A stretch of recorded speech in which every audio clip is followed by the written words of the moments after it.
Très bien, on se retrouve alors, deuxième retrouvaille. La semaine dernière, on avait recommencé le cours. Voilà, après le confinement. Ce cours, il est organisé spécifiquement pour la venue immédiate de Charles Chaim Ben Idel et Myriam Mania dans son groupe de Triatamétim, dans son corps de Triatamétim, qu'on le retrouve immédiatement. On ne doute pas qu'il se trouve là avec nous, comme nous a enseigné le Rabbi, puisqu'il avait l'habitude de venir au cours que l'on organisait pour lui ici dans sa maison, parce que la maison c'est toujours pour le balabait et le balatabait, le maître et la maîtresse de maison, donc il est là. C'est pour ça que je prends les Chaim pour faire les Chaim avec lui. Voilà, alors Chaim, un grand Chaim. Voilà. Vous avez ce qu'il faut pour faire. Oui, voilà, j'ai pris la bénédictine, donc qu'il soit béni. Ah, moi je fais de la bénédictine. Encore à Chaim. Ah, mais moi je vais en Depuis prendre la aussi. source de vie, depuis Atik Yomin, et que ce soit le commencement de la Géoula Métivashma. Les Chaim Aliwacha. Je pense trop à Aline quand je bois de la bénédictine. Alors voilà, également ceux de la reprochement à mon beau-père aussi, René Marlouf Ben Chana, immédiatement. Et on va souhaiter à chacun une santé de fer. Amen. Ethan, comme on dit dans la chaîne du Tanya. Ethan, c'est le barzel indestructible, un fer indestructible. Ethan, oui. C'est aussi le Yesod. C'est le dur et le la puissant. puissance qui ne peut pas être détruite. Et ça se trouve dans chaque juif, particulièrement dans les juifs, parce que c'est quelque chose qui est relié à la source de l'âme divine. La source de l'âme divine, c'est le monde de Hatzilut. La source de la source, c'est évidemment Antikyomin, et puis plus encore. D'accord? Et cette source de la source est totalement indestructible.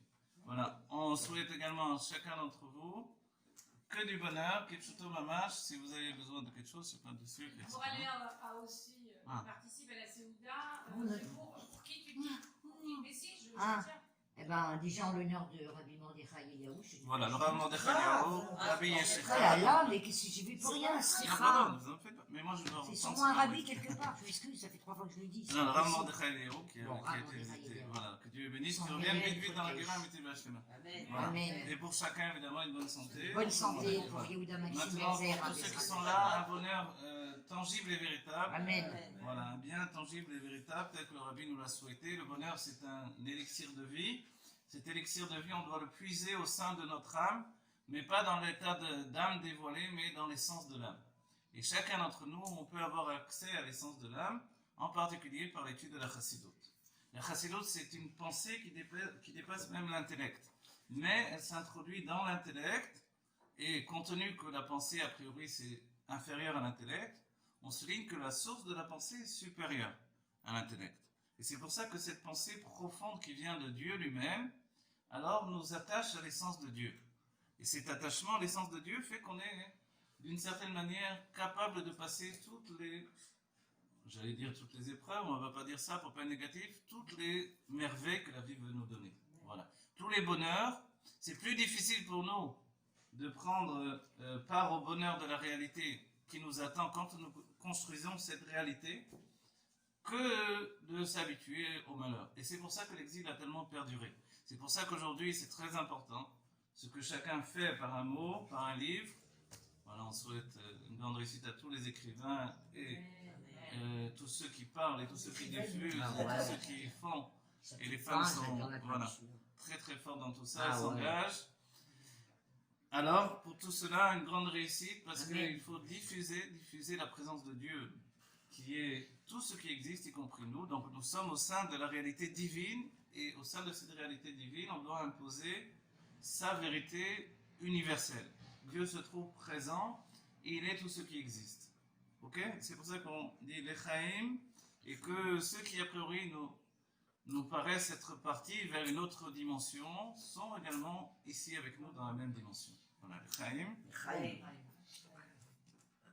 Voilà, pour Chaim, ça veut dire les Chaim, vous avez bien compris. Voilà, on étudie le Tafresh Hanbet du Rabbi Rachab.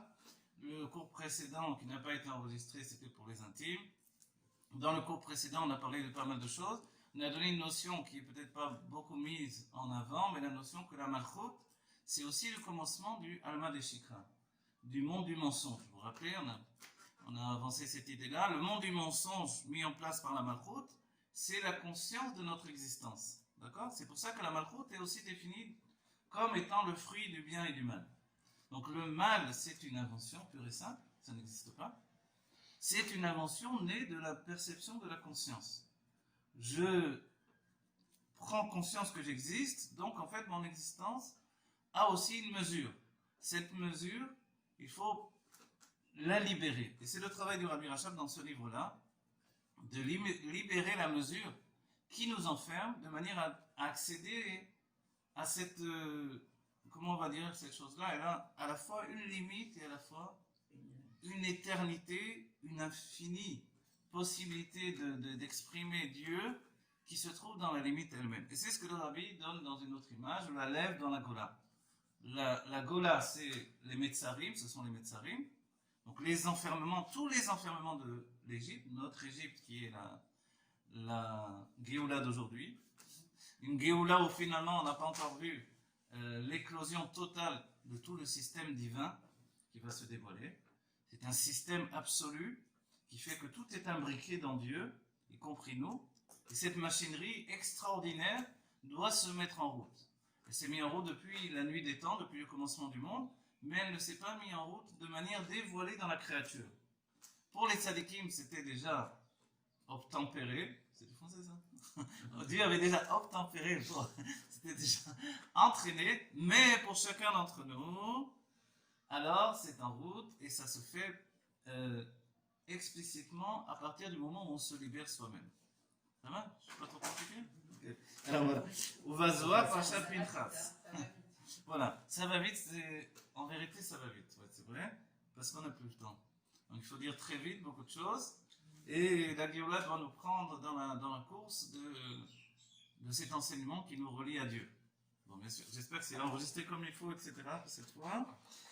Uvazoa Parashat Pinchas, Daf Resh Nun Zayin, Amud Bet, Ita, Dechol Sfira Itla, Shem Yediyahu Mida Vegvul Vetrum.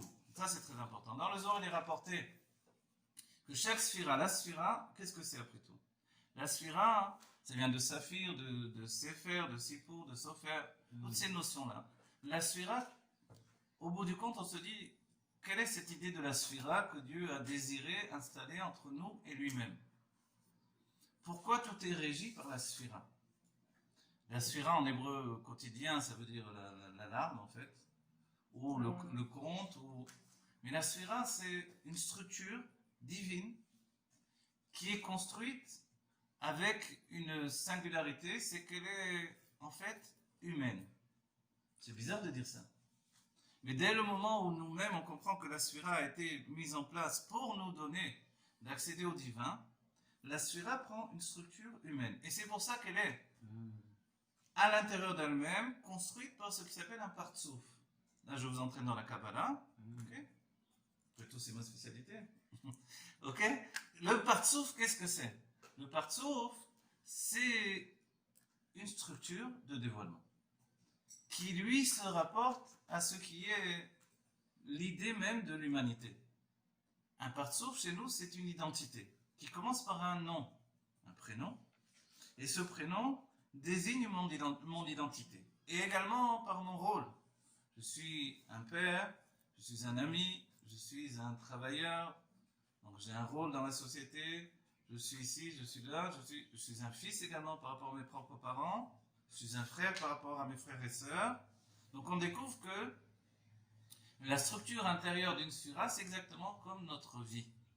C'est-à-dire elle vient nous donner un complément d'information que je ne peux pas appréhender dans la sphira elle-même. Pourquoi? Parce que la sphira telle qu'elle, c'est une notion qui nécessite que l'âme quitte le corps. Elle nécessite en fait une obligation intérieure dans ma réalité. Il faut que l'âme puisse quitter le corps pour accéder à l'idée d'une sphira. Et c'est pour ça que les rabbins nous disent Prinat Chochma, Prinat Bina, Prinat Da'at, etc. Parce que la sphira c'est de la Elokut pure. Ok? Donc la Chochma, la Bina dont on parle, et les sentiments divins, c'est de la divinité pure. Comme c'est de la divinité pure, on ne fait qu'en parler. Lorsque je dis on ne fait qu'en parler, ça veut dire Yediyat Ametziut, la connaissance de l'existence des sphirot. Certains évidemment objectent que, puisque de toute façon c'est de la Elokut pure, du divin tel qu'il est pur, en dehors de toute norme d'appréhension humaine, Pourquoi en parler, tout simplement? Et c'est là où les Mekoubalim se sont retranchés dans un monde divin pour lequel ils sont obligés de se couper de la réalité du monde matériel. Vient la Chassidoute et elle désigne que cette sphère a une structure intérieure agencée par le Harizal, qui trouve sa racine également dans le Zohar, évidemment, ou même dans des écrits antérieurs. Et la sphira elle-même, dès qu'on lui donne la structure du Partsouf, elle devient une sphira beaucoup plus humaine. Et de là, on comprend bien que cette sphira n'est qu'un reflet de notre humanité divine, et que nous-mêmes nous sommes un reflet de cette divinité humaine. Vous avez compris? Non, on va dire c'est un écrivain et joue avec les mots, etc. Mais j'essaie vraiment de vous transporter les choses telles quelles, dans les deux facettes. D'accord? Pour Dieu, c'est une humanité divine, ou telle que nous on la vit, et le contraire. Pour nous, c'est une... J'ai dit le contraire, là, non? Là, vous avez dit.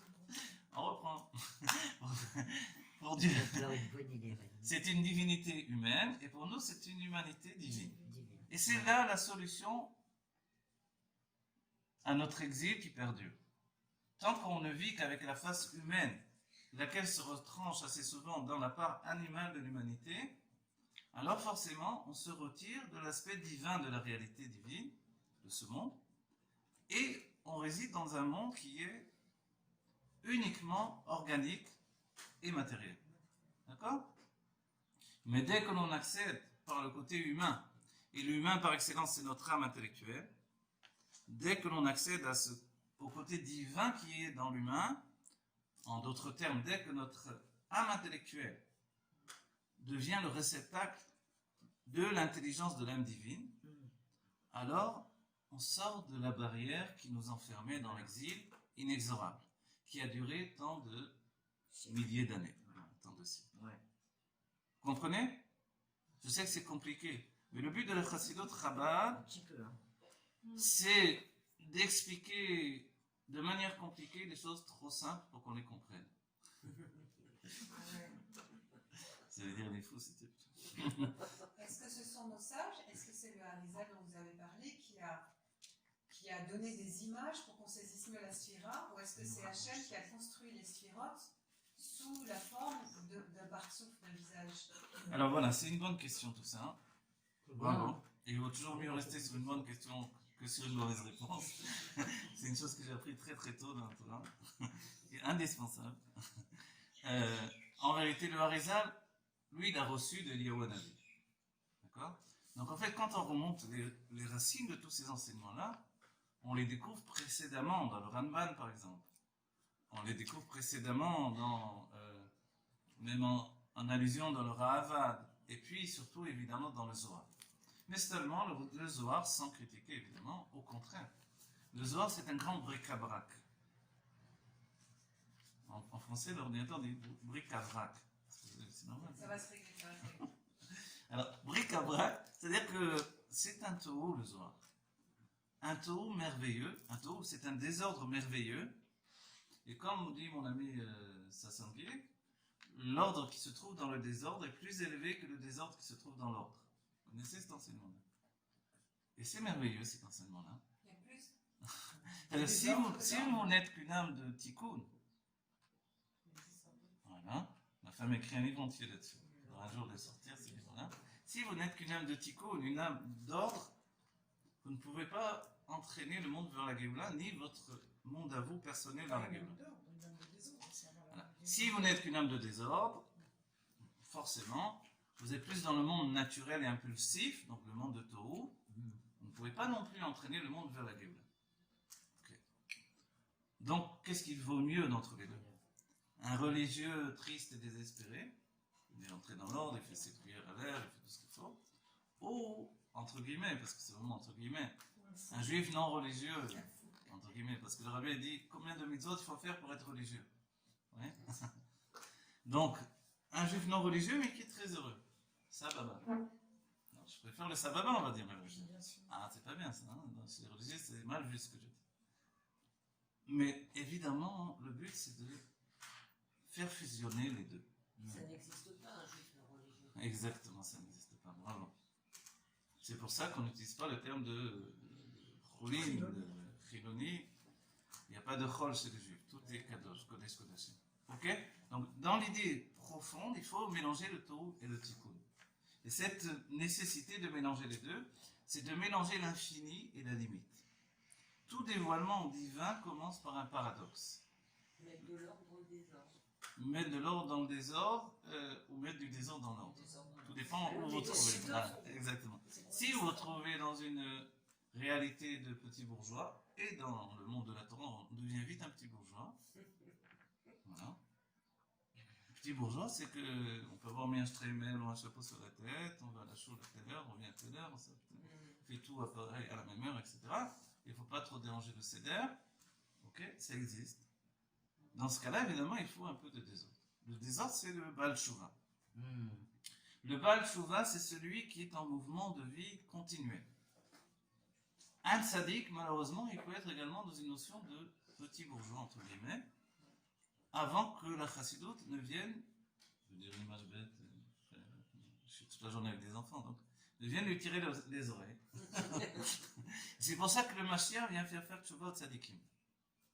C'est-à-dire que la notion du tzaddik peut se figer dans l'éternité également. Évidemment, je ne viens pas critiquer les tzaddikim.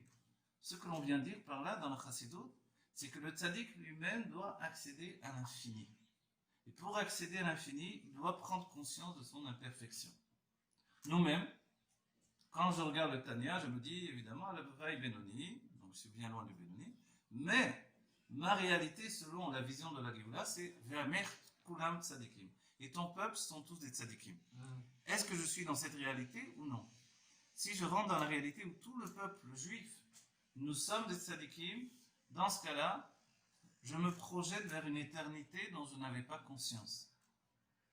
Pour un tzaddik, la mort n'existe pas. Mais en contrepartie, la vie n'existe pas. Si la vie existe bel et bien pour vous, la mort existe bel et bien pour vous également. S'il n'y a pas de commencement entre la vie et la mort, alors vous êtes rentré dans une dimension d'éternité. Ça va? Qu'est-ce que ça veut dire tout ça? On va le voir maintenant dans la notion du texte, je vous en prie. Si vous êtes rentré, si vous avez conscience que la vie et la mort, en fait, ce n'est qu'un mouvement éternel, vous avez déjà contracté le virus de la vie éternelle.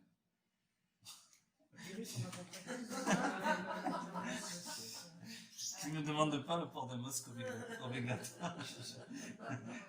Non, c'est-à-dire si vous prenez conscience que la vie et la mort, ce n'est pas une fin, et que c'est une vérité pour vous, malgré que vous pouvez aller enterrer un ami au cimetière, malgré que vous pouvez le porter, malgré que vous pouvez...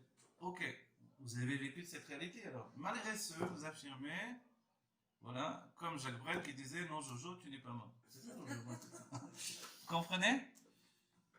6 pieds sous terre, tu frères encore. C'est beau cette image-là. Qu'est-ce que ça veut dire? Ça veut dire que même chez les non-juifs, on peut trouver cette racine de pensée comme ça. Tout dépend de moi. Et c'est vrai qu'il a été dit que le Nisayon Acharon, il est là. La dernière épreuve, le dernier obstacle à franchir, c'est celui-là. Et au bout de tout, finalement, la Géoula Métit Vachlema que l'on attend, ce n'est même pas celle de Imot HaMashiach, des jours du Mashiach, dans lesquels nous sommes déjà depuis pas mal de temps, mais c'est véritablement Triat HaMetim, la résurrection des morts. Alors là, pour nous, ce sera véritablement la Géoula Métit Vachlema. Au sein des vivants aussi, la résurrection. La résurrection des morts, pour y accéder nous-mêmes, on doit se libérer de l'enfermement, de tous les enfermements. Et le livre qui nous libère de tous les enfermements, c'est vrai que c'est ce livre-là. Donc c'est l'image qu'on doit atteindre. Oui. Le souffle est plus qu'une image. C'est la structure même de la sphira, de chaque sphira. Bravo, ne perdez pas le fil. Très bien. La structure de chaque sphira, c'est nous faire comprendre que nous avons plusieurs facettes. Et que, outre la facette de l'infini, il y a une facette d'humanité qui est déjà imagée, on va dire, dans les sphirotes, dans les mondes divins, depuis le monde de l'Atsilut. En vérité, là-bas c'est de la divinité pure, mais par rapport à notre réalité, alors Dieu entraîne les sphirotes pour vers notre humanité par une compréhension intérieure qui se nomme le Partsouf. Excusez-moi, vous avez été là-bas, c'est de l'humanité pure. Ici, c'est de l'humanité pure. Mmh. Dévoilée. Exactement, très bien. Mais le là-bas et le ici, c'est la même chose, ne vous Oui, inquiétez bien. pas. Oui, bien sûr, vous avez... J'utilise les termes des Rébim qui se confondent dans l'explication, effectivement. Ok? Donc on fait Dat Arton, Dat Elion. Tout est Dieu et moi alors. Oui, oui, c'est bon. Mais si on dit tout est moi et Dieu alors. Oui, alors donc en fait c'est ça notre vie. Voilà. Maintenant regardez ce que j'ai dit le Rabbi Rachab. Donc tout ceci était une introduction à l'étude et toute la question sur les surotes on va les retrouver dans le texte. Vazwa Parashat Pinchas Dav Rej Nun Zain Amud Bet Ita. Donc les Rebbe me rapportent toujours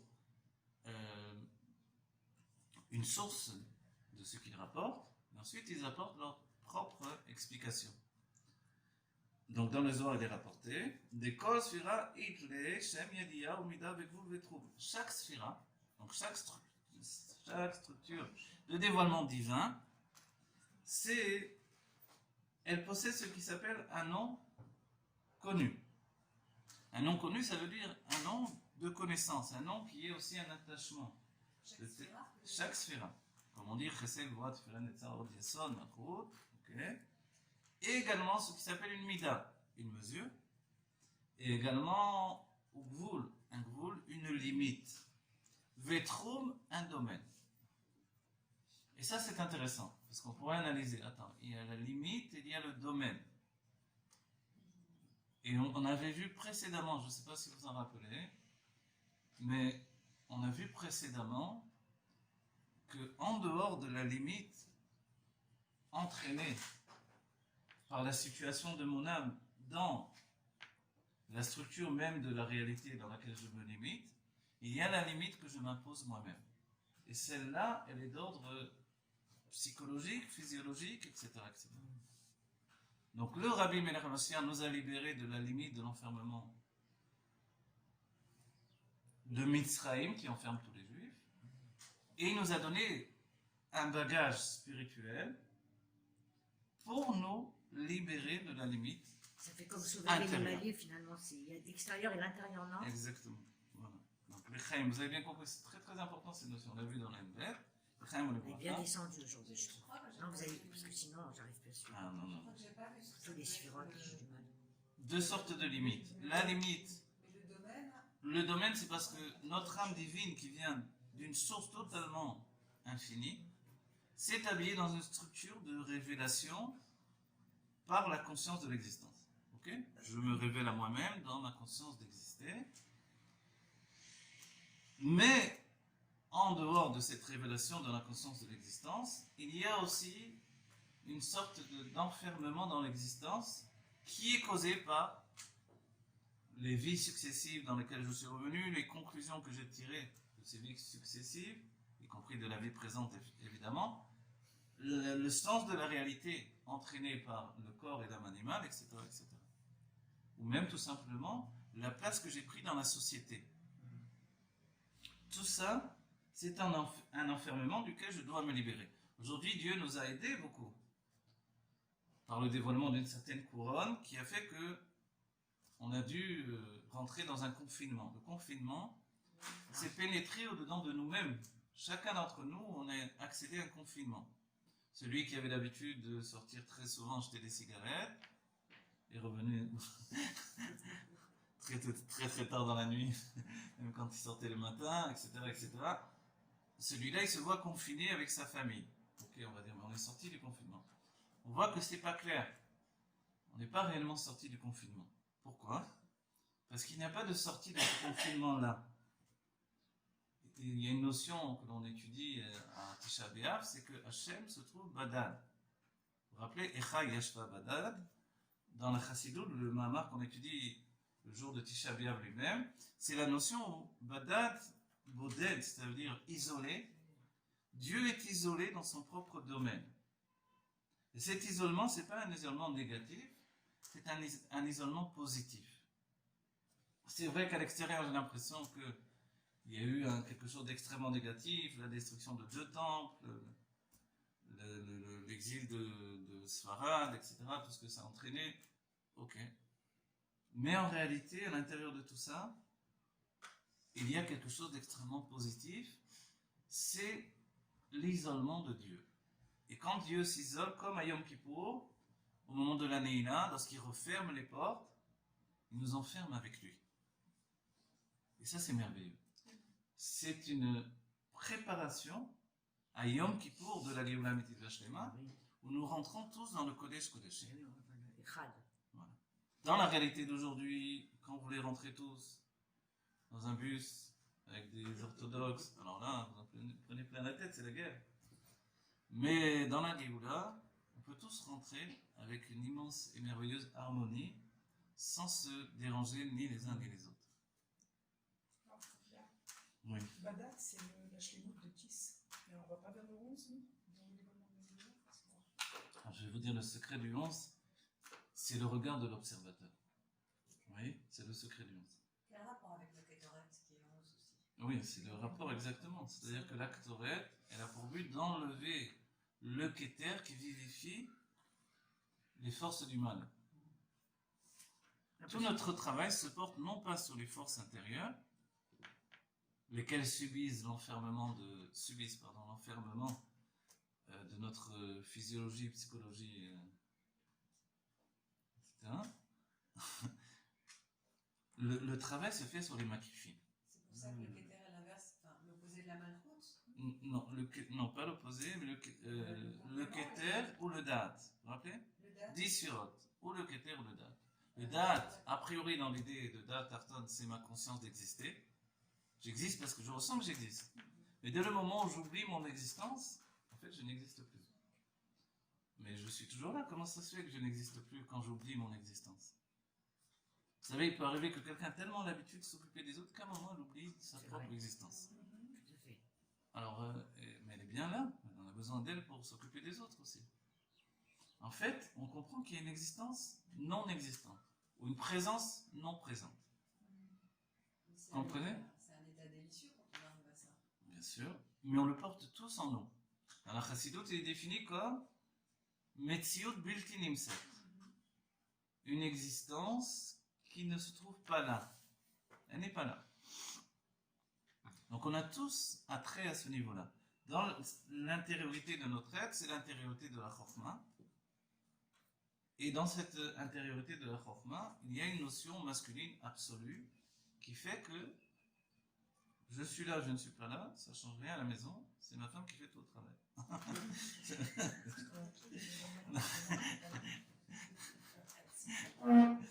Ok. Ça, c'est l'intériorité de la Chokhmah. Tandis que la Bina n'a pas cette intériorité. Je rigole, mais en vérité, c'est des moyens d'accéder à l'idée même du travail qui se fait dans la Bina.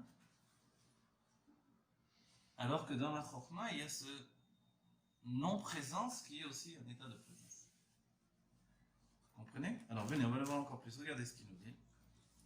Donc toute sphira, elle a une limite. Elle a également un domaine. Le domaine, c'est aussi l'idée de espace-temps, évidemment. Le yesh lomar de mida ou amedida be'etzem ma'ut u madrigat asfirot shechokhma i b'ma'ut u madrigat kazo la bina b'ma'ut u madrigat acheret. Voilà, il nous dit, il y a lieu de dire que la mesure mida ou medida. On se dit pourquoi manger, bien sûr, prenez des forces pour étudier. Voilà, ça c'est vraiment un repas les Shem Shamaï. Le Rabbi Rayatz avait l'habitude de distribuer des gâteaux avant la prière le matin. Ce qui est le contraire du comportement dans le monde sfarade habituel, etc. Parce que d'après le Zohar, il est écrit on ne mange pas avant d'avoir prié pour son sang. Et le Rabbi Rayatz distribuait, disait ça c'est vraiment un repas les Shem Shamaï. Voilà. Parce qu'on prend des forces pour le service de Dieu. Alors quand on mange un gâteau après la tfila par exemple, allez savoir ce qu'on va faire après. Donc il vaut mieux le prendre avant la tfila, c'est vraiment, voilà, c'est l'utilité pour... et donc pour étudier, nos mochines ont besoin de brûler des combustibles. Déjà qu'on comprend rien ce qu'il dit le Rav Korda, il est trop compliqué ce type. Alors... Attention, rappelle pas les générations. Voilà, c'est pas... Ok. Vous avez compris? Alors, il utilise un terme sur lequel je vais m'attarder quelques secondes. Il dit mida ou medida. Quelle différence en hébreu entre mida ou medida? Parce qu'on apprend, on fait un opan dans l'instant. Mida, c'est la mesure. Et medida, c'est prendre la mesure, d'un certain point de vue. Mida, c'est une mesure de quelque chose. Voilà. Une mida, on va dire, mais mida, on entend aussi quand on dit midot. Vous vous rappelez? Les sentiments. Vous vous rappelez, en hébreu, quand vous voulez dire les sentiments, vous dites midot. Quand je traduis en français midot, je dis quel rapport entre les sentiments et midot. Quand vous allez essayer un vêtement, on me demande aussi c'est quoi mes midot. C'est drôle. Hein. Est-ce Voilà. qu'on peut C'est dire très mida bien. aussi au sens où c'est ma mission de vie, c'est ma taille, c'est ma mesure, au sens où c'est ce que je dois trouver à faire dans ma vie? Non, Déjà, on non, on ça dit pas comme ça. dans ce sens-là, mais on le dit dans l'idée mida tova. Quand j'ai chez moi une bonne, voilà, une bonne inclinaison, bravo. En fait, donc la mesure, les sentiments sont traduits mesure. Pourquoi les sentiments sont traduits mesure? Ce qui n'est pas une vraie traduction, vous comprenez bien? C'est un mot qui vient remplacer un autre mot, comme assez souvent dans pas mal de langues. Or, quand on parle en hébreu, on est surpris de découvrir que le terme mida, qui veut dire sentiment, est exprimé par un mot qui remplace un mot. Donc on ne connaît pas le vrai nom des sentiments.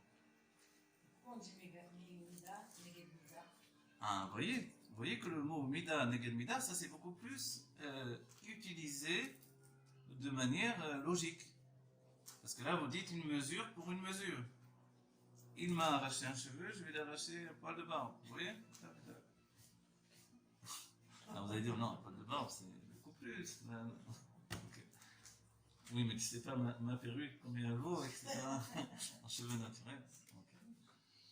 Non, vous comprenez, mida, keneged mida, ça c'est vrai. Œil pour œil, dent pour dent, etc. On dit ça aussi, c'est ça. Voilà. Mais si vous traduisez sentiment par mida, vous vous posez une question. Et c'est là où on comprend que les sentiments ne sont exprimés en hébreu que par leur nom kabbalistique. Les sentiments, c'est chesed, voa, tiferet, netzar, od, yesod. Ça, ce sont les sentiments. Vous voyez? Ce sont vraiment les sentiments. On adjoint également la malchut qui va révéler ces sentiments. On a le nom des sentiments. Donc, compte tenu que en hébreu, on ne va pas vous exprimer à chaque instant vos sentiments par les noms, les 7 noms liés aux sentiments, le 6 et le 7e qui est la révélation, on va vous dire mida, des midot, des mesures. Ce qui ne veut rien dire en réalité. Mais c'est là où on revient dans le Rabbi Rachab qui nous dit, lui, mida ou medida. C'est pas les Oui. sphirotes qui forment le patronage? Ah, je recommence à ne plus vous comprendre. Non, allez-y. D'accord. Non, mais dites, le patronage, c'est ça que j'ai pas compris. C'est pas évident. Un patronage, que quand on fait un patron. costume, par exemple. Ah, un patron dans la mode, vous voulez dire. Ah, bon, d'accord. Moi, je voulais dire le vêtement. Oui, c'est bien ça, c'est bien. Oui. Vous Alors, avez compris? oui, j'ai compris. Non, c'est vrai, je le voyais. Non, c'est le patronage c'est tout. Ça veut dire ce que c'était le patronage, j'aurais compris. Donc le sentiment exprimé par la sphira va dessiner justement le patronage exprimé dans son... Le sentiment exprimé par la sphira va exprimer va dévoiler. dévoiler le patronage exprimé dans ce monde. C'est ce qui va donner C'est la notre révélation apparence, notre... Alors voilà, c'est bien. Vous touchez en fait ce que je veux vous faire comprendre. Évidemment, c'est le Rabbi Rachab, juste je vous fais une dissertation francophone sur le sujet du Rabbi Rachab ici. Parce que ça m'arrive d'étudier, et j'ai étudié dans le bus. Ça m'arrive d'étudier, vous croyez pas? On peut faire franco-israélien, hein, parce que quand même ici on a les mochines qui s'ouvrent un petit peu plus. Quoi. Ah ouais. Alors voilà, on va faire franco. Voilà, ce que nous dit, c'est extraordinaire. D'abord, vous avez bien compris, ça c'est merveilleux quand on comprend bien. Ce que je veux que vous intégriez dans votre nefesh, c'est qu'en hébreu, il n'y a pas un mot inutile. Dans le sens, évidemment. Tandis qu'en français, je ne sais pas, il y a des tas de mots qui sont là pour faire joli, ou dans d'autres langues. Ok. Mais en hébreu, dans la base même de la structure hébraïque, si un mot est mis en place pour exprimer quelque chose, on doit absolument trouver dans ce mot la chose elle-même. Or ici, on a bien un exemple que le mot n'est juste qu'une traduction ou une interprétation de la chose. Donc mida, ça ne veut pas du tout dire les sentiments. Vous avez compris, c'est extraordinaire. Alors pourquoi on nous dit ce mot? Que tout le monde l'utilise toujours. C'est-à-dire même dans l'hébreu de Ben Yehuda, vous savez, Ben Yehuda, celui qui a fait le dictionnaire, il n'a pas transformé le mot mida avec un autre mot. Remarquez, je n'ai pas étudié le dictionnaire, hein. Je ne m'attrape pas sur ça. Mais voilà. En fait, on comprend bien que de manière profonde, un mot que je n'ai pas utilisé, intrinsèque, vous voyez, c'est vraiment, il y a dans les sentiments cette notion de mesure et de limite. Medida, c'est la mesure. Une mida, c'est en fait une mesure de mesure.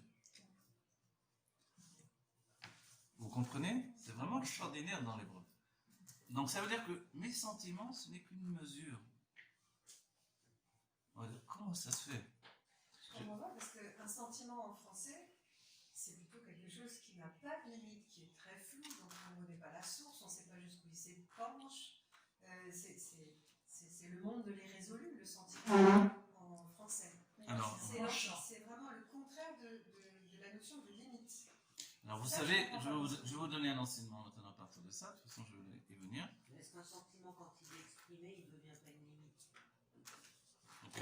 Regardez, écoutez bien ça. Vous savez que Freud a voulu s'approprier l'idée qu'il ait inventé la psychologie. Évidemment que non. Mais ça a été un projet de Freud. S'approprier l'idée qu'il ait inventé la psychologie comme la définition d'une science de la psychologie mise en place par Freud. Ok. Mais on sait bien dans la Torah que non. Puisque dans le Chumash, il y a de la psychologie, dans les écrits du Moyen-Âge juif, il y a de la psychologie, dans le Zohar, le Zohar est rempli de psychologie. Les écrits du Harizal, évidemment la Chassidut, n'en parlons pas. Donc en fait, dans toutes ces notions-là, on a étudié assez souvent le Zohar qui nous dit que il y a Rocha Sheshavik la Ba'ala, que quand un homme va donner son âme dans sa femme, pour la première union du mariage, alors il va intégrer dans sa femme, il va intégrer son âme. Quelle partie de l'âme? Ses sentiments. Ok? Donc c'est ça ce qu'ils appellent une mida, une medida. Il va mesurer dans ses sentiments ce qui va s'introduire dans l'âme de sa femme. Et dès ce moment-là, ils seront un même corps, essentiellement en fait au niveau des sentiments.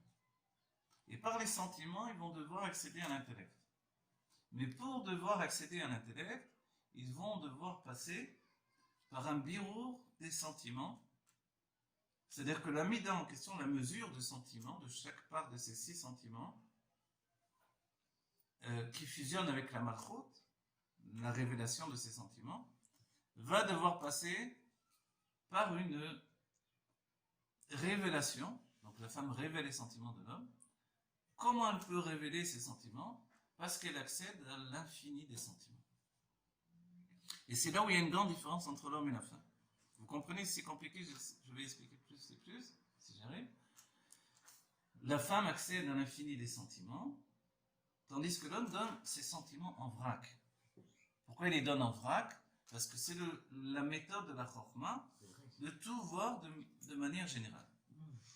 La méthode de la bina, c'est de tout voir dans le détail.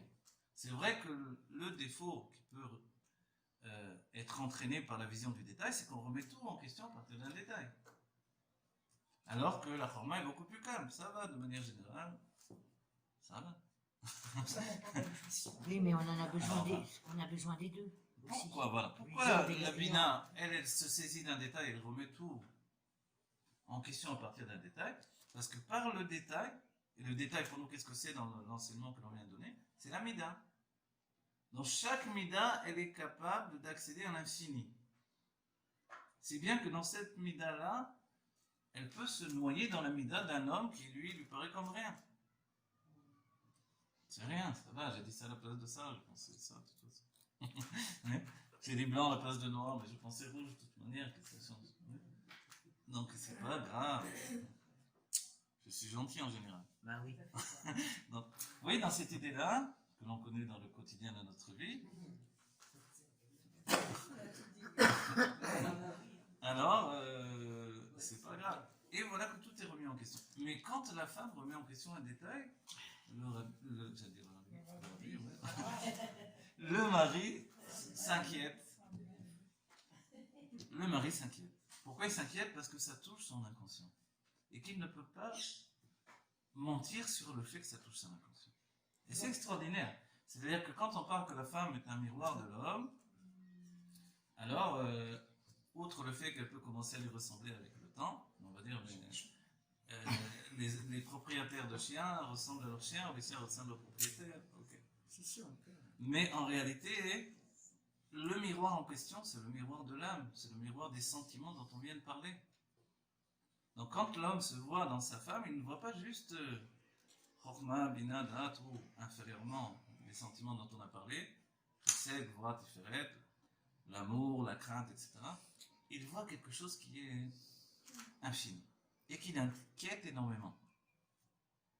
Si bien que dès que la femme a un petit souci, chez l'homme, ça devient une montagne. Évidemment, il le cache en évoquant la tranquillité, tout va bien, etc., etc. Mais commence chez lui quelque chose qui va grignoter ses sentiments. Donc, un homme qui part au travail, par exemple, avec un petit mot de sa femme, sur un petit quelque chose qui ne va pas bien, sa journée, elle est fusion, là. Comment ça se fait, cette chose-là? C'est parce qu'il y a chez lui, finalement, une faculté maintenant d'appréhender l'infini dans la notion que l'on a vue dans le Tanya et dans le Tafreshenbet, ici du Rabbi Rachab, ce qui s'appelle Vekiru Makom, à proximité. L'incroyable situation de la Chokma dans la source, c'est que la Chokma est à la proximité de l'infini véritable du Keter, mais qu'elle n'y accède réellement que par le dévoilement de la Bina.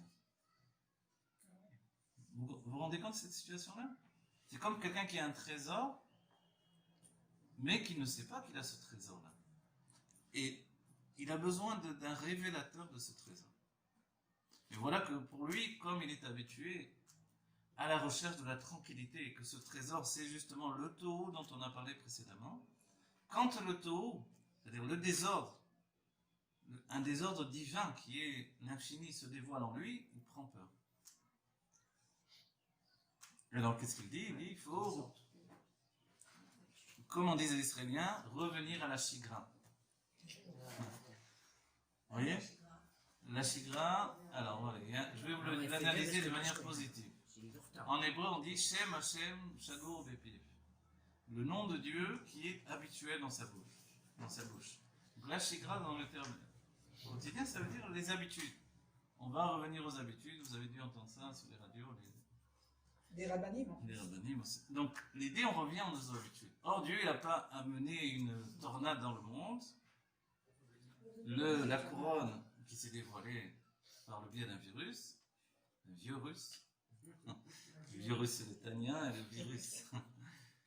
Tout ça, cette tornade qui est venue dans le monde, qui nous a repliés sur nous-mêmes, à rentrer chacun dans sa maison, comme au moment de Pessah où l'ange du mal passait sur l'Égypte, et lorsqu'on avait une mezouza faite de notre sang, et le sang c'est l'âme, quand l'âme se reconnaissait sur le linteau de la porte, alors on se désignait qu'on avait l'âme d'un mouton, d'une brebis chacun d'entre nous.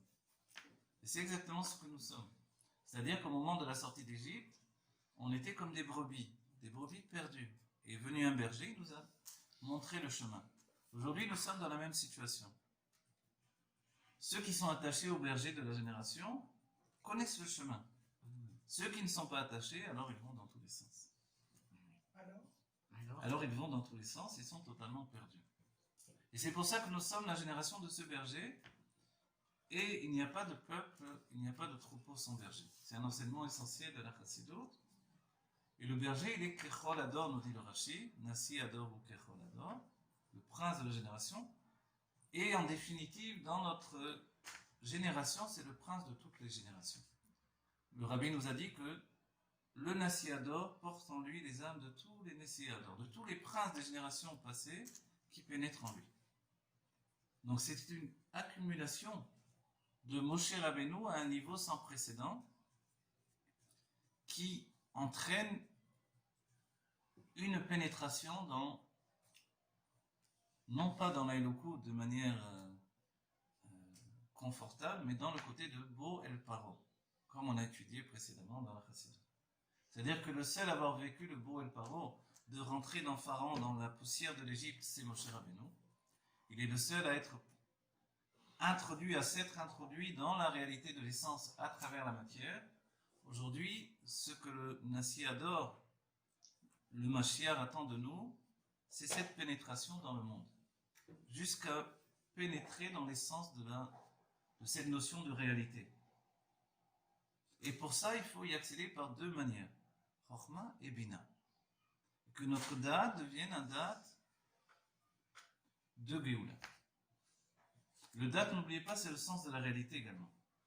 On dit Nashim Datan Kala. Vous vous rappelez l'enseignement que l'on donne dans le Shurim. Voilà. Les femmes ont un date très faible. Ça veut dire qu'a priori, elles ne peuvent pas se concentrer. C'est vrai que quand on parle avec sa femme, je ne vais pas dire avec une femme, elle passe d'un sujet à un autre sans savoir. C'est de la vitesse. C'est comme ça. Vous êtes trop lent, messieurs. Sans avertir qu'on a changé de sujet. Plusieurs sujets en Ma même temps. belle-mère, je vous en parle pas. Oh là là, Ce n'est pas de la chonara, c'est de l'émerveillement dans cette faculté-là. Alors, c'est une faculté que l'homme ne possède pas, il est perdu. mais quand il la possède, ça veut dire qu'il a une âme féminine. Ils l'ont pas. Quand il la possède, c'est qu'il met en avant son âme féminine. Effectivement. Il Il y l'aura en a qui l'ont. On est de manière générale une génération féminine. C'est vrai. La génération féminine, c'est cette notion-là où, effectivement, les hommes parlent comme des femmes. Les hommes sont au téléphone comme des femmes. Les hommes regardent Facebook comme des femmes. Les hommes s'habillent comme des femmes. Tout ça, on va dire, mais ça n'existait pas précédemment. C'est vrai. Parce qu'on est rentré dans une génération féminine qui décrit, dans la Chassidut, dans le Zohar, déjà, hein, la notion de Dor Nekeva. C'est la génération de la Malchut. Ouais, une génération Nekeva. Ah, d'or. Oui. Et cette notion de Dor Nekeva, de génération féminine, elle est en fusion évidemment avec le Nassi Ador. C'est lui qui fait la génération. Donc, compte tenu que lui, il est d'une expression féminine, alors de cette manière-là, on est dans une génération féminine. Et on s'en rend bien compte. Les hommes ne sont plus les hommes d'auparavant. Mais l'homme enfermé dans le huis clos de sa maison, il redevient masculin et il pénètre de nouveau dans le cycle d'errance primitive. Il pénètre de nouveau dans la situation de l'enfermement dans sa grotte primitive d'homme Chokhmah. D'accord? Vous savez, quand je rigole, mais je rigole jaune. Rien à voir avec les Chinois. Hein. Je sous-entends par là, vous comprenez, je vous donne voilà, je vous donne des relations avec le sujet lui-même, d'accord? Donc en fait, cette existence entre Chokhmah et Bina, c'est ce que nous voyons là, en fait, qui existe entre la Mida et la Médida. D'accord? Et on va voir, oui. Quand on dit la mesure des sentiments, c'est redondant, la mesure des sentiments. Il a donné 6 mesures de sentiments à sa femme. En hébreu, ça donne quoi? C'est une mida de mida? Comment on dit? Ça donne Non, quelle en expression? Midot, et c'est tout. Midot ou Mida. Mais c'est pour ça qu'on vient d'analyser, et ce que les Israéliens ne pourront pas analyser.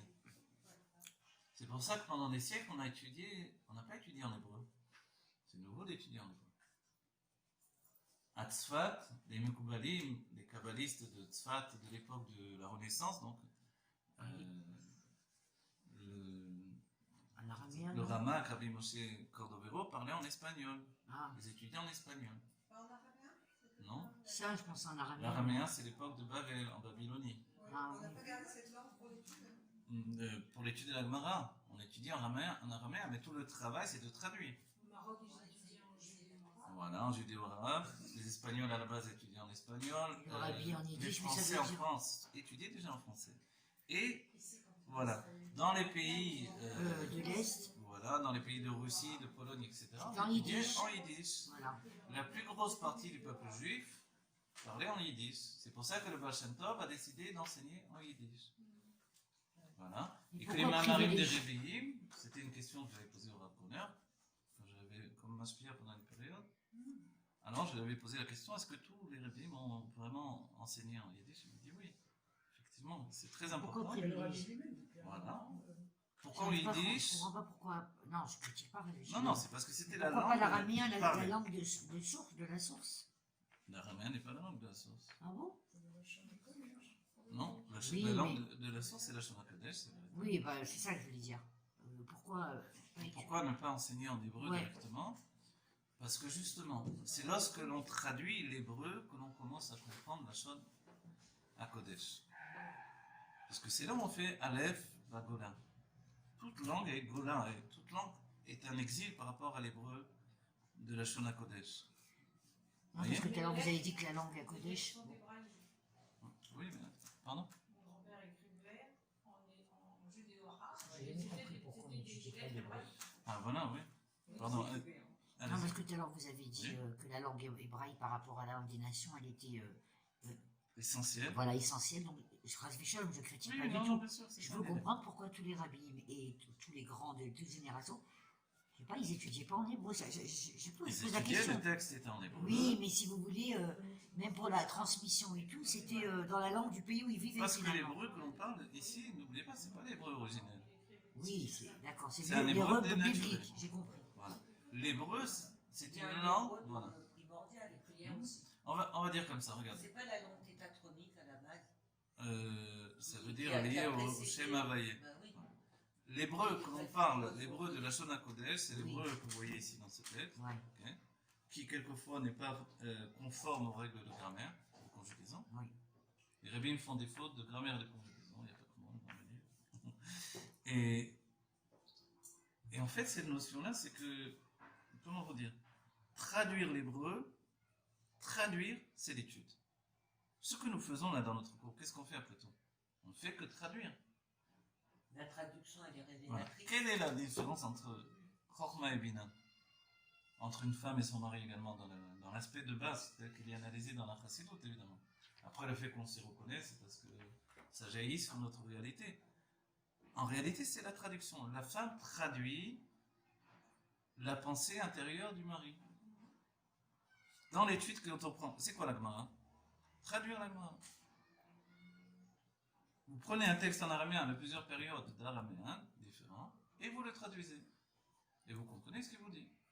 Si vous accédez au texte directement en français, c'est beaucoup moins difficile si vous êtes français, Ben ou en oui. italien, ou Ah, en anglais. évidemment. Mais Et du c'est- coup, il n'y a plus l'étude de la Gemara originelle.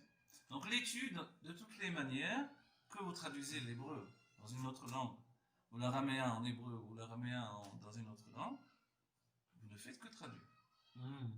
Et expliquer, c'est aussi traduire. Comme on dit, je traduis mes émotions. J'en ai marre de ces cours, il ne fait que traduire ses émotions. Vous voyez? Il y a une phrase ancienne, traductor, je sais plus comment dire. Traduction, trahison. Ouais, c'est ça. C'est en italien à la base. Je connais pas. Traductor, traidor, un truc comme ça. C'est-à-dire traduction, trahison. C'est là où on dit que quand on a traduit la Torah dans les Shevim, les Shonot, dans les 70 langues, c'était aussi grave pour le peuple juif que la faute du Vaudor. Parce que la faute du Vaudor, ça a été de traduire le dévoilement divin dans le règne animal. Un bœuf, un veau. Il n'y avait pas assez d'or pour faire un bœuf, on fait un veau. Vous voyez? Mais on fait tout le temps ça. Qu'est-ce que c'est notre travail dans ce monde? On traduit la divinité dans un monde organique, matériel. Voilà ce que l'on fait. Donc en faire traduire, c'est l'exil et également la Géoula. C'est la révélation. En fait. Donc l'exil, c'est quoi en d'autres termes maintenant? Désolé de vous dire ça comme ça directement. C'est la Bina. Qu'est-ce que c'est la Géoula? C'est la Bina. Ah bon, d'accord. Ah ouais. Là, je vais. Vous avez compris? La Bina nous entraîne dans l'exil et la Bina nous délivre. Et c'est là le secret de toute la structure divine. Ceux qui nous emprisonnent, c'est ceux qui nous délivrent. Toujours. Vous voyez, quelqu'un est très intelligent, c'est un problème, ça. Bien sûr. C'est un problème. Hein? Ma fille est très intelligente, c'est embêtant. En vérité, sa qualité, c'est son défaut. Vous comprenez bien? Bah oui. Il est très émotif, eh bien c'est bien et c'est mal. Surtout quand on est émotif, on entend vraiment les émotions. Et les émotions, pour nous, dans la traduction, je fais que la traduction, ce sont les sentiments du monde de Tohu. Parce que dans le terme hébraïque à la base, il n'y a pas de notion d'émotion. Les sentiments, c'est un mot qui inclut tout, puisqu'on a traduit par midot. Donc une mida de Tohu, une mida de Tikkun. Une mesure de destruction ou une mesure de construction. Et là, vous avez découvert, par ce que je viens de vous donner, un nouvel aspect des sentiments. Est-ce que les sentiments sont une mesure de construction ou une mesure de destruction? Juste le milieu. Voilà. Les deux, mon capitaine. Donc, ça veut exactement dire ça. C'est-à-dire que si vous êtes une psychologue, vous allez, par le biais de l'amida, qui est l'aspect de la destruction, reconstruire l'amida sous l'aspect de la construction, réparation, si vous voulez. Vous voyez? Mais on fait tous ce travail-là, constamment. Et c'est là le travail qui se passe en huis clos entre le mari et sa femme. Et c'est pour ça que les maris ont tendance à fuir leur femme. À la Beta Knesset, au PMU, à la bibliothèque, fermer la bibliothèque, et etc., etc. C'est très dur de se trouver en huis clos avec cet aspect révélateur de ce que nous sommes. Okay? Parce qu'elle le dévoile, c'est ton histoire. Parce qu'elle le dévoile. Et ça le dérange Ouais. alors? Et bien sûr, ça le dérange. J'ai peur. Pourquoi ça fait peur? Parce que se trouver du matin au soir face à un miroir de révélation, c'est très difficile. Voilà. Mais n'oublions pas que tout ça, c'est une idée de fusion ou de confusion. Non, c'est vrai, les mots en français, au moins, ils nous servent à ça. Ça va quelque chose. Voilà. La confusion, elle vient du fait que l'on ne veut pas fusionner. Mais la fusion éloigne la confusion. Or, pour la chokhma, on va dire, pour l'aspect masculin originel, sortir de la confusion, c'est rentrer en fusion. Et pour rentrer en fusion, il faut sortir de l'endroit où il se trouve. Et l'endroit où il se trouve, c'est l'endroit où il se trouve avec lui-même. Et l'endroit où on se trouve avec soi-même, c'est toujours plus confortable. On se conforte avec soi-même que de sortir avec les autres. Se confronter à l'autre, c'est toujours la plus grande difficulté. Et dans la notion de chassidut, c'est la chokhma qui est à la porte de l'infini, doit tout à coup rentrer dans l'espace et la mesure instaurée par la Bina. Je me rappelle au début de mes cours, je donnais souvent l'image d'un jeune homme qui déménage, il a un sac, maximum une valise, et un homme qui vient de se marier, et même au début du mariage, c'est déjà un camion pour déménager. Vous vous rendez compte? C'est-à-dire, la femme a introduit l'homme dans le monde matériel à un niveau qu'il était incapable d'appréhender de par lui-même. Mais ce qui se passe avec l'homme lorsqu'il y rentre, il y tombe. Et c'est pour ça que les hommes n'ont pas la nature de travailler, mais quand ils partent au travail, ils ne veulent plus revenir du travail. Ah bon? Parce qu'ils ont cette nature de chesed qui fait que je ne veux pas au départ, mais quand je le fais, je ne sais plus m'arrêter. Et tout ça, c'est parce que dès qu'on sort de quelqu'un de timide, de sa réserve, il ne sait plus trop s'arrêter. Justement, il n'a pas la limite de celui qui est habitué à dévoiler par des mesures de dévoilement. Chokhmah et Chesed sont liés à ce point. Chokhmah et Chesed, le Chesed découle de la Chokhmah. Oui, et donc Comme la Gvura découle de la Bina. et donc elle est encore imprégnée de Chesed en fait, c'est ça. La La Chokhmah, Chokhmah est encore. elle a une nature de Chesed. Mais le Chesed, il tend vers l'infini. il se laisse couler, il vit dans l'expression du plaisir, il donne, il se dévoile, il ne veut pas parler, mais puisqu'on lui donne de parler, allez. Il est débordant quand même. 3 jours d'affilée.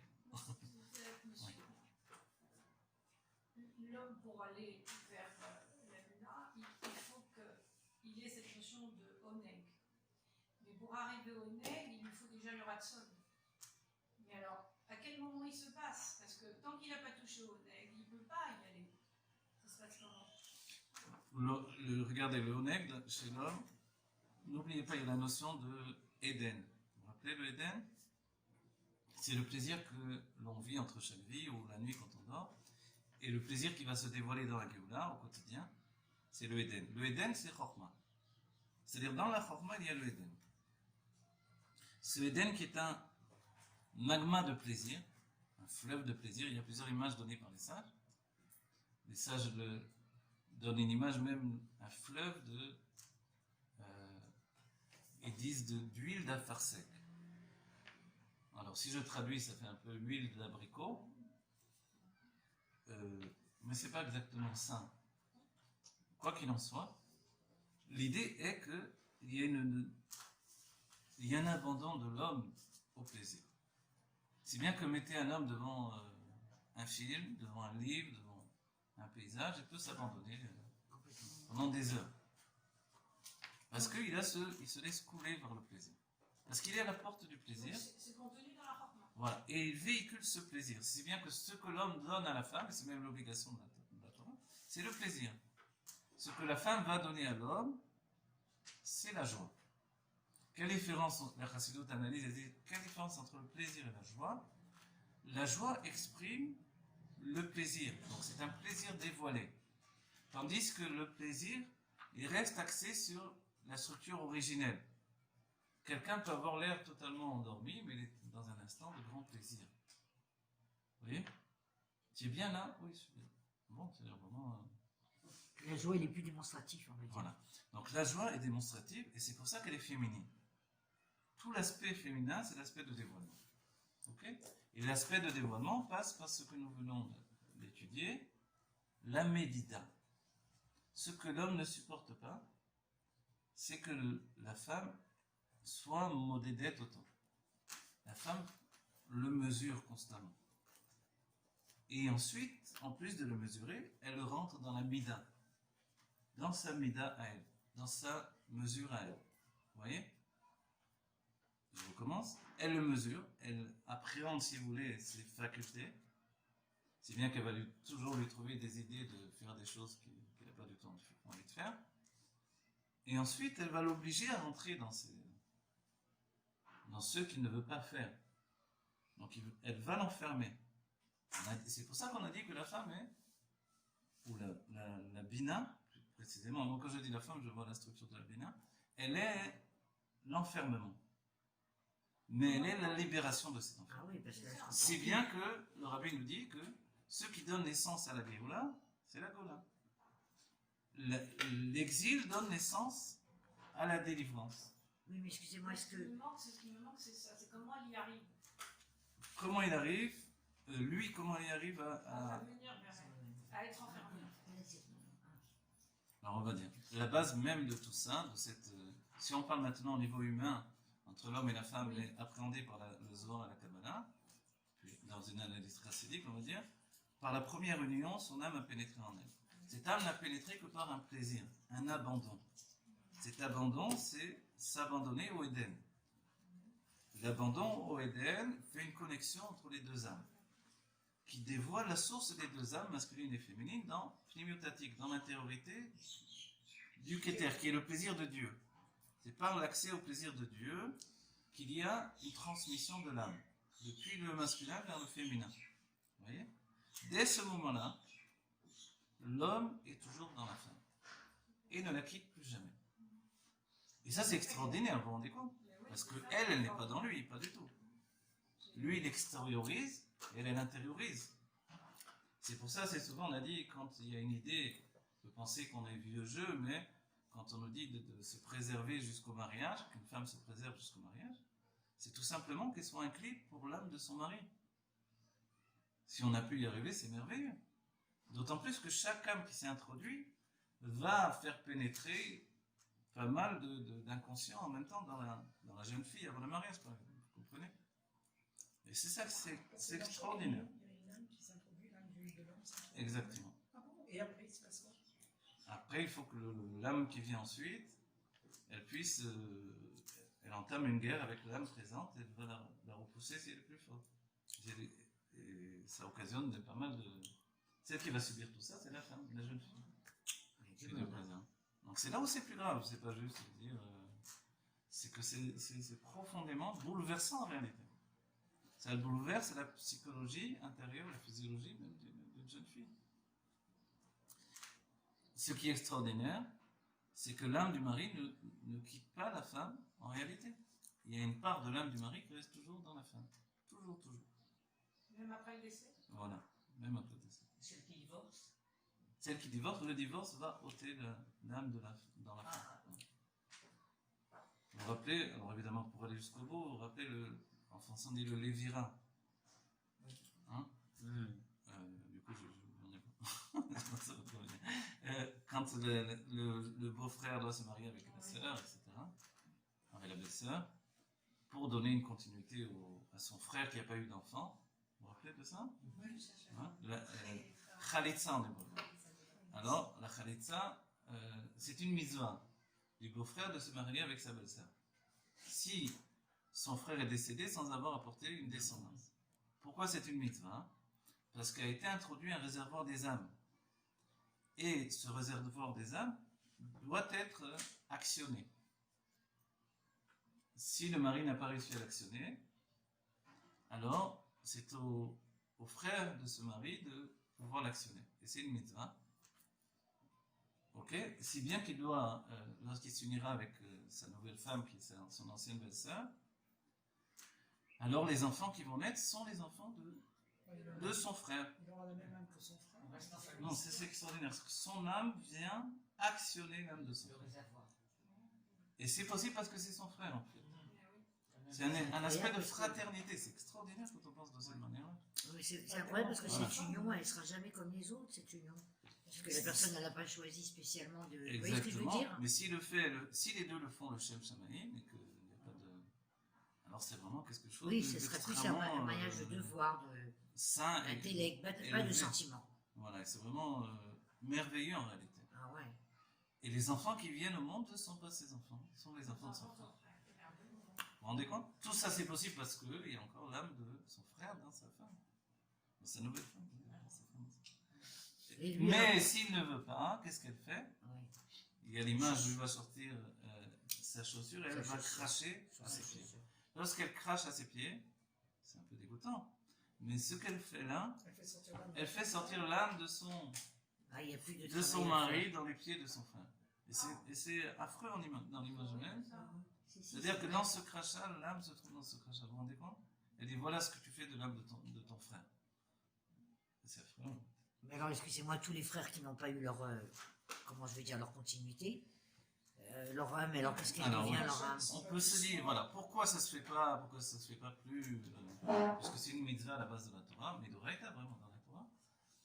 Peut-être parce qu'on n'a pas vraiment l'élévation d'esprit pour pouvoir le faire. Parce qu'on n'a jamais dit Voilà. ce que vous avez dit. C'est Non, que- ça j'ai pas dit que ça n'a jamais existé. Ça existait bien sûr. Bien sûr. Toujours existé, j'ai toujours entendu parler de ça. Oui, pour pas les donner. Mais elle existait aussi bien sûr. Oui, oui, oui. Le hiboum, c'est quoi? Le Hiboum, yiboum, c'est ça justement. c'est le fait de refuser la khalitsa. Non, le yiboum ou le khalitsa, yiboum, Je me rappelle plus. je crois qu'on les dit les deux en même temps. Peut-être que vous avez raison, c'est peut-être refuser ou le fait justement de s'unir avec la femme pour ça. Exactement. Alors tout ça on a dit, vous vous rappelez pourquoi? Pour notre situation de Mida ou Medida. Regardez. De Mida ou Medida, Be'etzem Ma'ut ou Madriga. Regardez ce qu'il nous dit maintenant. Qu'est-ce que c'est une Mida? C'est une Medida. B'ma'ut etzem Amida. On dirait incompréhensible. Alors je vais vous traduire. La mesure, donc une Mida, comme on dit une Mida, comme le Chesed, Voie, Tiferet, ou même l'idée d'une Mida, quelqu'un a une bonne Mida, ce que vous voyez en même. Quelqu'un a une bonne Mida, c'est-à-dire, qu'est-ce que c'est qu'elle est une bonne mida? Elle est généreuse, elle est, vous voyez, comme on dit, le corbeau est cruel, mais la cigogne est généreuse. C'est ça, non? Le chat est propre, le lion est généreux. Il est toujours là pour donner un coup de patte. Coup de main. Non, faut pas trop s'approcher. Ok, donc il y a une mida qui est inscrite, même au niveau des animaux. Ça devient un instinct, une structure. Donc l'aigle, il a cette mesure de miséricorde que n'a pas le corbeau. Le chat est égoïste dans son essence, on ressent ça. Le chien, il est cool aux lèvres. Évidemment, après on peut le trouver dans les mots même. Hein, évidemment. Ratoul, chitoul, kelev, cool aux lèvres. Donc le chien, c'est tout entier du cœur, donc il les accroche au cœur. C'est comment vous expliquez? Ratoul, chitoul, le chat, il recouvre ses besoins. Donc dedans, on appelle chitouline des couches. Pour les bébés, on appelle chitouline pour recouvrir ce que fait l'enfant. Donc on voit que c'est des natures que Dieu a mis dans les êtres. Ici, ce sont les animaux. Qui plus est dans la complexité d'un homme, qui plus est dans la complexité d'un juif. Il nous dit quelque chose d'extraordinaire, regardez dans le langage, des mida ou amedida be'etzem aout madriga, asfira. Qu'est-ce que c'est la mida? Et c'est là où on rejoint, parce que je ne vous ai pas fait tout cette entrée en matière pour rien. C'est que la mida, on a dit, le mot, il ne veut pas désigner les sentiments. Alors pourquoi on a dit mida pour dire sentiment, ce qui n'est même pas une traduction, même pas une interprétation proche du sens profond des sentiments. Alors il nous dit, parce qu'en fait, on appelle mida le fait de mesurer la mesure dans l'essence de la nature profonde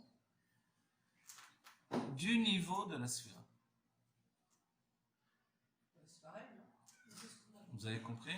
Mais oui. Ah, c'est pareil, allez, dites-moi. Vous n'aurez pas essayé de manière très complexe la même chose que ce qu'on a dit au début, Parce que moi je vous ai expliqué. Oui. Ok. Mais regardez le langage, la précision du Rabbi Rachel.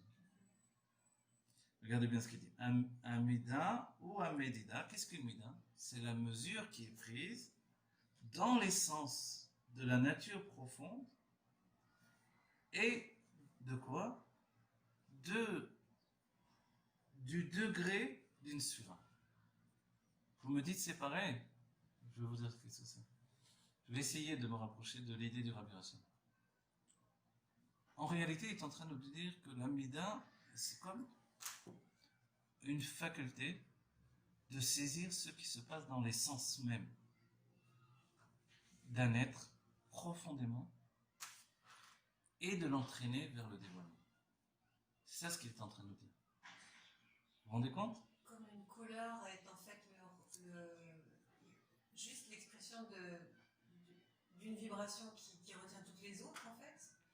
L'amida que je possède, la sphira qui me domine, on va dire, va être ma capacité à dévoiler une certaine qualité des choses. Alors voilà, là c'est mieux ce que vous avez dit là maintenant que précédemment.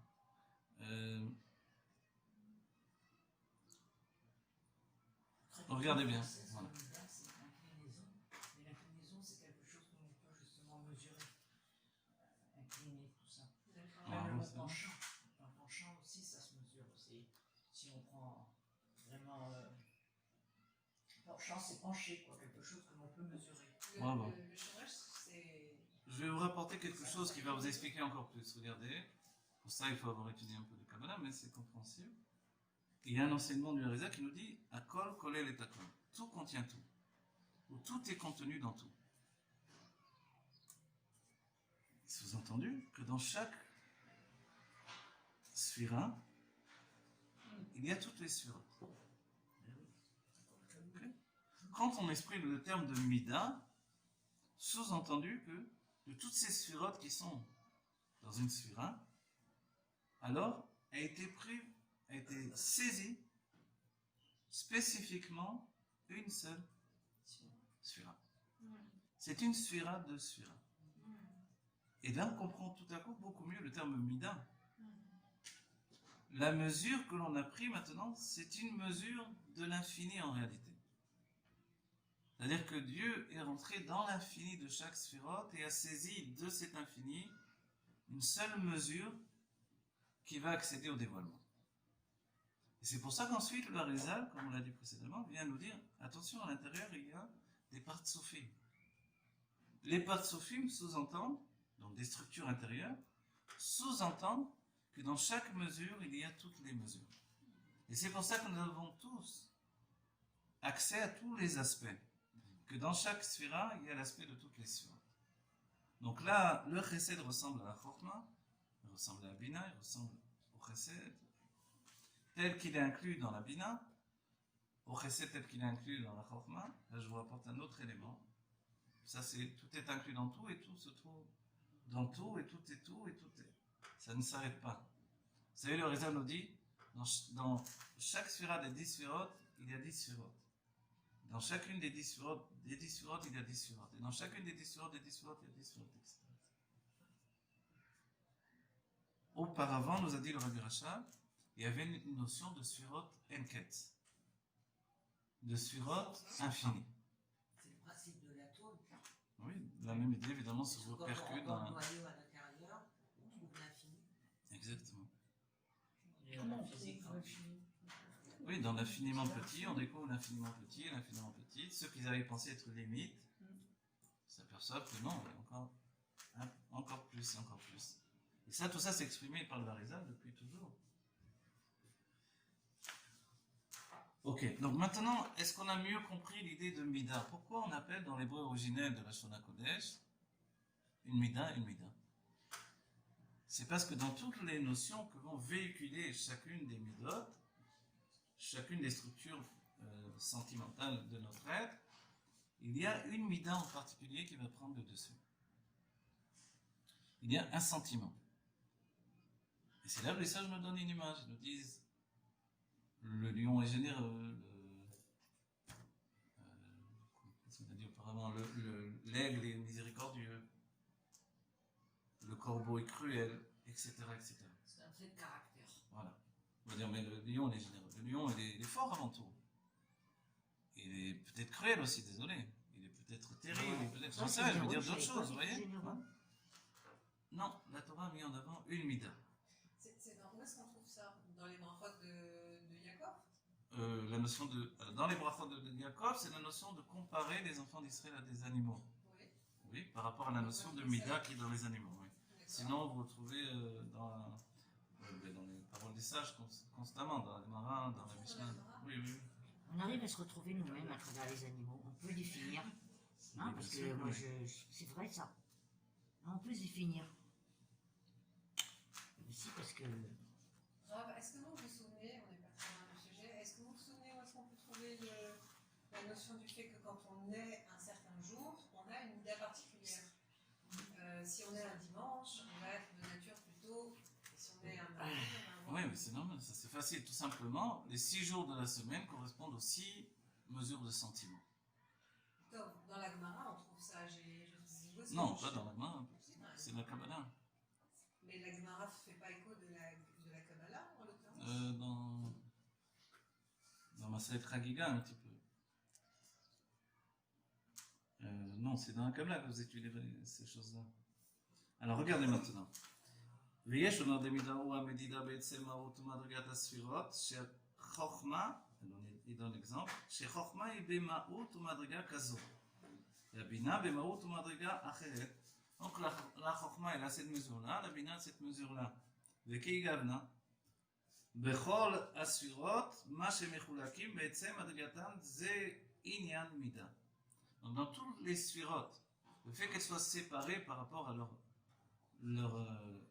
structure d'élévation, ça c'est leur mida. C'est-à-dire la mida que Dieu a mis en avant dans chacune d'entre elles par rapport à l'infini de tout.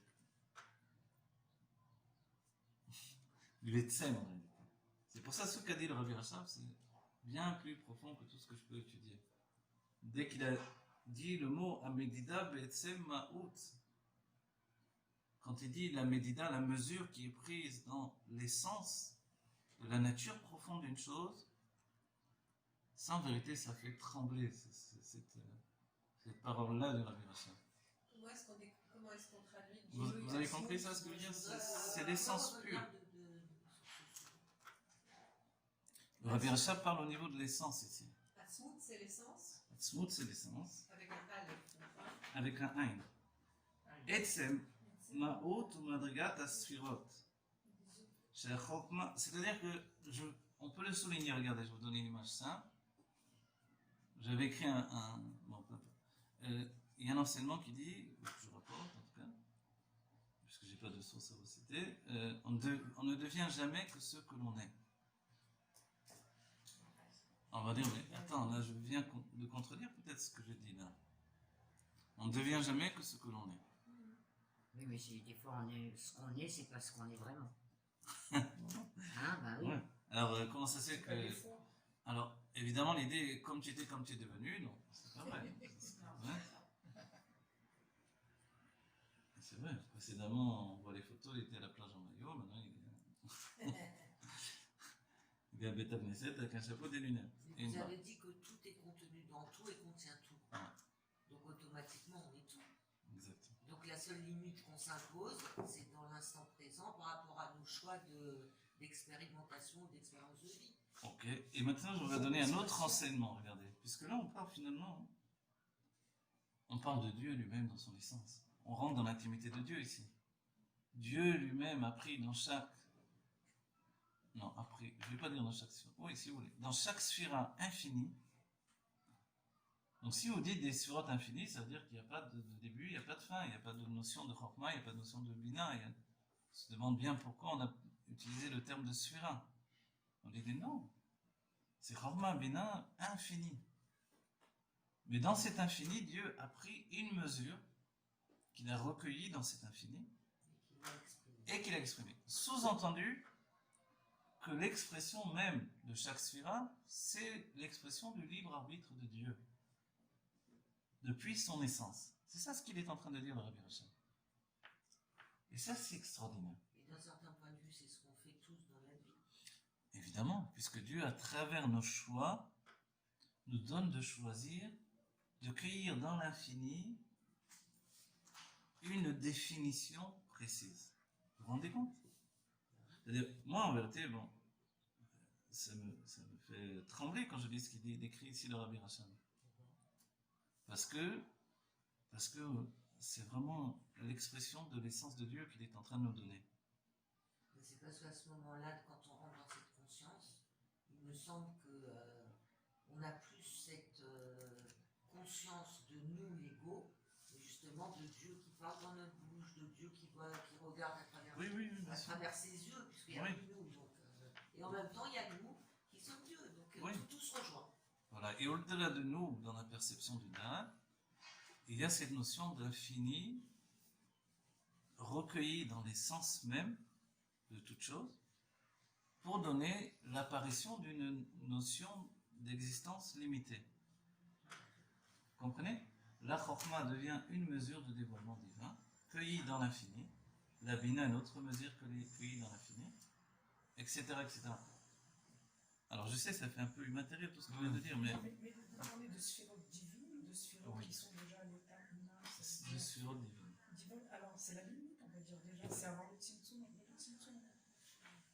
Avant même le Tzimtzum, il y a ce choix qui est fait. C'est ce que dévoile moi. C'est ce que dévoile le Rabbi Rachab. Le Rabbi Rachab, son idée, c'est de parler justement avant le Tzimtzum. C'est ça la Torah du Rabbi Rachab.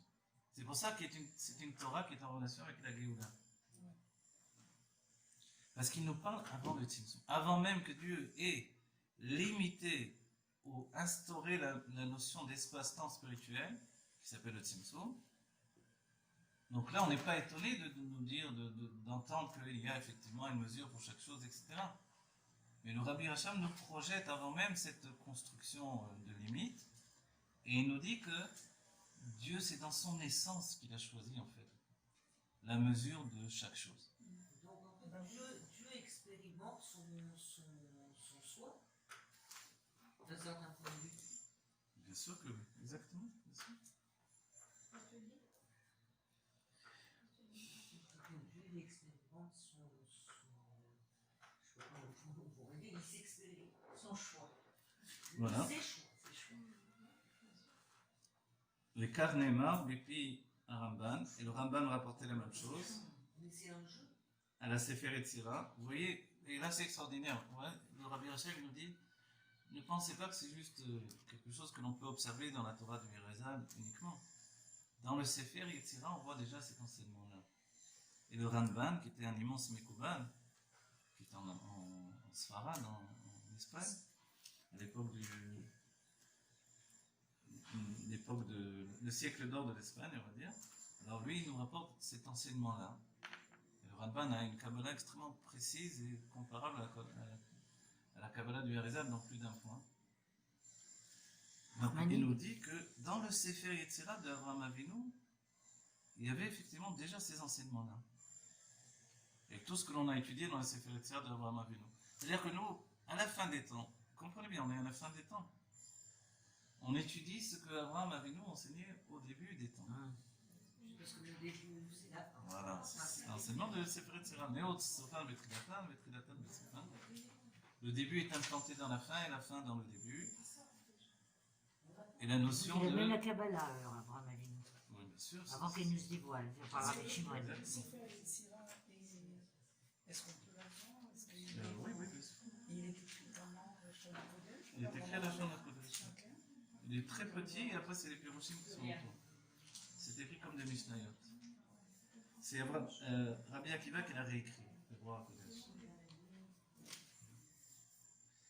Regardez, il nous dit, et dans le terme, par Ekalef, même Mishnah He, Midatan Eser She'en Lahem Sof. Vous voyez, c'est rapporté dans le Sefer Yetzira. Ils sont d'une mida, d'une mesure 10 qui n'a pas de fin. C'est une mesure de 10 sphirot qui n'a pas de fin. Les sphirot, leur mesure est de 10 sphirot qui n'a pas de fin en réalité.